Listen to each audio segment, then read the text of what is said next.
ഭാഗവത സപ്താഹത്തെ പറ്റിയും ഭാഗവതത്തെ പറ്റിയും നിങ്ങളോട് ചില ആശയങ്ങൾ പങ്കുവെക്കാനാണ് ഞാൻ എത്തിയത്. 3 പുസ്തകങ്ങളാണ് ഭാഗവതങ്ങളെന്നറിയപ്പെടുന്നത്. വിഷ്ണു ഭഗവാന്റെ ദശാവതാര കഥ പറയുന്ന ശ്രീമദ് ഭാഗവതം, ദേവിയുടെ ദശാവതാര കഥ പറയുന്ന ദേവി ഭാഗവതം, പരമശിവൻ്റെ അഷ്ടദശാവതാരങ്ങൾ 18 അവതാരങ്ങൾ പറയുന്ന ശിവപുരാണം അഥവാ ശിവഭാഗവതം.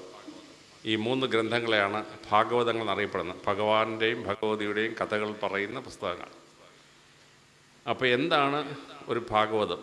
ഭാഗവതം എന്ന് പറയുന്നത് വേദവ്യാസൻ എഴുതിയ 18 പുരാണങ്ങളിലെ 3 പുരാണങ്ങളാണ്. ഭാഗവതം മനസ്സിലാക്കണമെങ്കിൽ ആദ്യം പുരാണം എന്താണെന്ന് മനസ്സിലാക്കിയിരിക്കണം.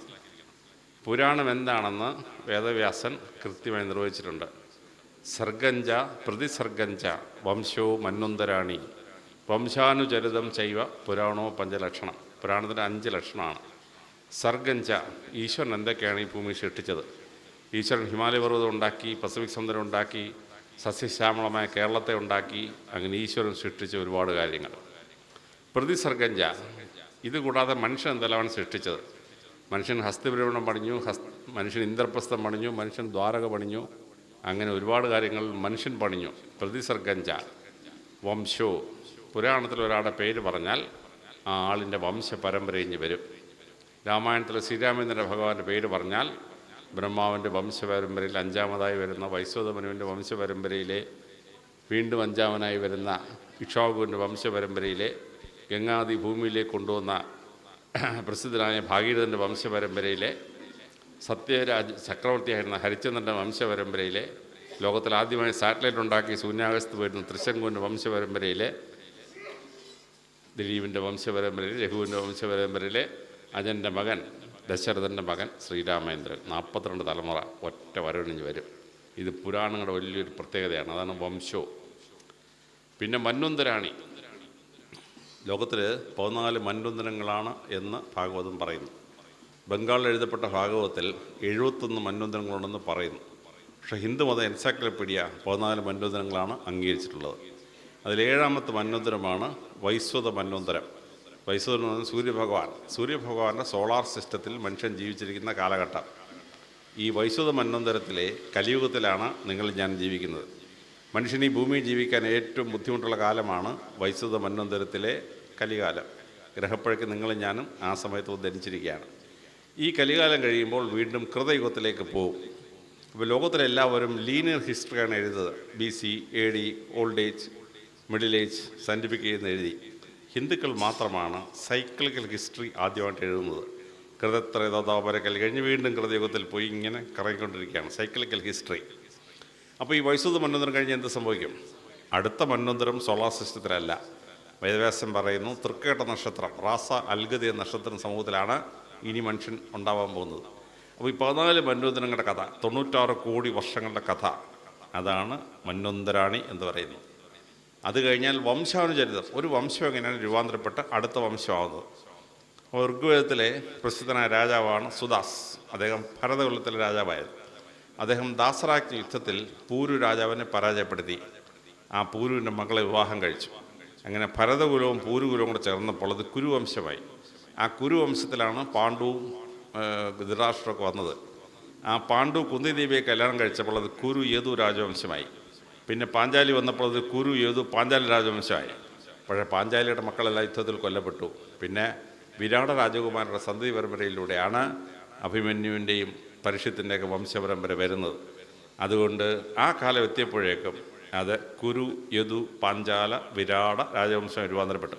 അപ്പോൾ ഇതാണ് ഈ വംശാനുചരിതം എന്ന് പറയുന്നത്. അപ്പോൾ ഒരു ഭാഗവതം വായിക്കുമ്പോൾ ഈ 5 കാര്യങ്ങൾ ശ്രദ്ധിക്കണം. സർഗഞ്ച പ്രതിസർഗഞ്ച വംശോ മന്വന്തരാണി വംശാനുചരിതം ചൈവ പുരാണോ പഞ്ചലക്ഷണം. അപ്പോൾ ഭാഗവതത്തിൽ, ശ്രീമദ് ഭാഗവതത്തിൽ 12 സ്കന്ധങ്ങളാണ്. 12 സ്കന്ധങ്ങളിൽ 335 അധ്യായമുണ്ട്. 335 അധ്യായങ്ങൾ 18,000 ശ്ലോകത്തിലാണ് എഴുതിയിരിക്കുന്നത്. ദേവി ഭാഗവതം വരുമ്പോൾ അതിനും 12 സ്കന്ധമാണ്. പക്ഷേ 318 അധ്യായമേ ഉള്ളൂ. ശ്ലോകങ്ങളുടെ എണ്ണം കൂടുതലാണ്. 18,330 ശ്ലോകങ്ങളുണ്ട്. ശിവപുരാണം എടുക്കുമ്പോൾ അതിനകത്ത് 18 സ്കന്ധമുണ്ട്. എല്ലാം കൂടി 24,000 ശ്ലോകമാണ് ശിവപുരാണം. പരമശിവൻ്റെ 18 അവതാരം പറയുന്ന സംഭവം. അപ്പോൾ ഈ ഭാഗവതങ്ങൾ വായിക്കുമ്പോൾ നമ്മൾ എന്താണ് എങ്ങനെയാണ് ഇതിൽ നിന്ന് പഠിക്കുന്നത്? അപ്പോൾ ശ്രീമദ് ഭാഗവതത്തിൽ 300 കഥകളാണ്. ഈ 300 കഥ യജ്ഞാചാര്യം പറയാൻ തുടങ്ങിയാൽ 6 മാസം എടുത്താലും തീരത്തില്ല. അതുകൊണ്ട് അദ്ദേഹം ഒരു ദിവസം 3 കഥ എടുക്കും. അങ്ങനെയാണെങ്കിൽ 7 ദിവസം കൊണ്ട് 21 കഥ. ചില യജ്ഞാചാര്യന്മാർ 4 കഥ എടുക്കും. അപ്പോൾ 7 ദിവസം കൊണ്ട് 28 കഥ വരും. അപ്പോൾ ശ്രീമദ് ഭാഗവതത്തിൽ 46 പുനർജന്മ കഥകളുണ്ട്. അതിലൊരു 3 പുനർജന്മ കഥ ഒരു ദിവസം എടുക്കും. അത് കേട്ട് കഴിയുമ്പോൾ ഈ 46 പുനർജന്മങ്ങളുടെ ചരിത്രം കേട്ടിരിക്കുന്ന ആളിന് മനസ്സിലാവും. ഈ രീതിയിലാണ് എടുത്തിരിക്കുന്നത്. അപ്പോൾ ഈ കഥകളിലൂടെ ഇത് പറയുമ്പോൾ 3 തരത്തിലുള്ള കഥയാണ് വേദവ്യാസൻ ഉപയോഗിക്കുന്നത്. 3 തരത്തിലുള്ള കഥ. ആ കഥ എങ്ങനെയാണ് എഴുതുന്നത് അത് വേദവ്യാസൻ പറയുന്നുണ്ട്. ഇതിഹാസത്തെ ഡിഫൈൻ ചെയ്യുമ്പോൾ ധർമാർത്ഥ കാമമോക്ഷാണ ഉപദേശ സമന്വിതം പൂർവയുക്തം കഥായുക്തം ഇതിഹാസം പ്രചക്ഷതേ. മനുഷ്യനെ ഭൂമിയിൽ 4 കാര്യം പഠിപ്പിക്കാനാണ് ഭാഗവതം എഴുതപ്പെട്ടിരിക്കുന്നത്. ധർമ്മം, ഏതാണ് ശരി, ഏതാണ് തെറ്റ്, what is right, what is wrong. 2 അർത്ഥം, ഹൗ ടു ഹാൻഡിൽ മണി, പണം എങ്ങനെ കൈകാര്യം ചെയ്യണം. അപ്പനും കോടീശ്വരനാക്കി മകനെ സ്വത്ത് കൊടുക്കും, അവനെല്ലാം കൂടെ അടിച്ചു കുടിച്ച് ദരിദ്രവാസിയായി മാറിപ്പോവും. അപ്പോൾ സമ്പന്നൻ, തടവയറൻ, എന്തും ചേരി, ഏമാളി, 4 തലമുറ കൊണ്ട് സമ്പന്നൻ ഏമാളിയായി മാറിപ്പോവും. ഇത് ഉണ്ടാവുന്നത് എങ്ങനെയാണ്? 3ാമത്തെ കാമം. മനുഷ്യൻ കാമത്തെ അടക്കിയില്ലെങ്കിൽ അവൻ നാശത്തിലേക്ക് പോകും. പോലീസ് സ്റ്റേഷനിൽ പറയും 3 കാമങ്ങളാണ് കുഴപ്പം: മണ്ണാശ, പൊന്നാശ, പെണ്ണാശ. മണ്ണിനെ ആഗ്രഹിച്ചാൽ അതിലേർക്കുണ്ടാവും, യുദ്ധം ഉണ്ടാവും. പൊന്നാശ, സ്വർണത്തെ ആഗ്രഹിച്ചാൽ ശബരിമല അയ്യപ്പന് പോലും രക്ഷയില്ല. സ്വർണത്തെ ആഗ്രഹിച്ചാൽ ആകെ പ്രശ്നം. പെണ്ണാശ, പെണ്ണിനെ ആശിക്കാൻ പോയാൽ സീതാദേവി സുന്ദരി ആയതുകൊണ്ട് രാമായണ യുദ്ധം ഉണ്ടായി. ഹെലന ട്രോയ് സുന്ദരി ആയതുകൊണ്ട് ട്രോയ് യുദ്ധം ഉണ്ടായി. അങ്ങനെ പെണ്ണിനെ ആഗ്രഹിച്ചാൽ വലിയ പ്രശ്നം. കുഞ്ഞിനേബാല എളുപ്പത്തിൽ പറഞ്ഞു: കരകം മൂലം കാമനി മൂലം കലഹം പലവിധ മുലകൾ സുലഭം. അപ്പോൾ ഈ 3 ആശകൾ, കാമങ്ങളെ എങ്ങനെ മനുഷ്യൻ കൺട്രോൾ ചെയ്യണം? 4, എന്തിനാണ് ഈ മനുഷ്യൻ ഭൂമിയിൽ ജീവിച്ചിരിക്കുന്നത്? മോക്ഷം കിട്ടണം. അപ്പോൾ എങ്ങനെ മോക്ഷം പ്രാപിക്കാം? ഈ 4 കാര്യം നമ്മൾ പഠിപ്പിക്കുകയാണ്. ധർമാർത്ഥ കാമമോക്ഷാണാം ഉപദേശ സമന്വിതം. ഇത് പഠിപ്പിക്കാൻ വേണ്ടി വേദവ്യാസൻ ഒരു ഉപദേശം എടുക്കും. എന്നിട്ട് പൂർവയുക്തം കഥായുക്തം, എന്താണ് പഠിപ്പിക്കേണ്ടതെന്ന് പൂർവയുക്തം ആദ്യം വേദവ്യാസൻ തീരുമാനം. ഇന്ന കാര്യം പഠിപ്പിക്കണം.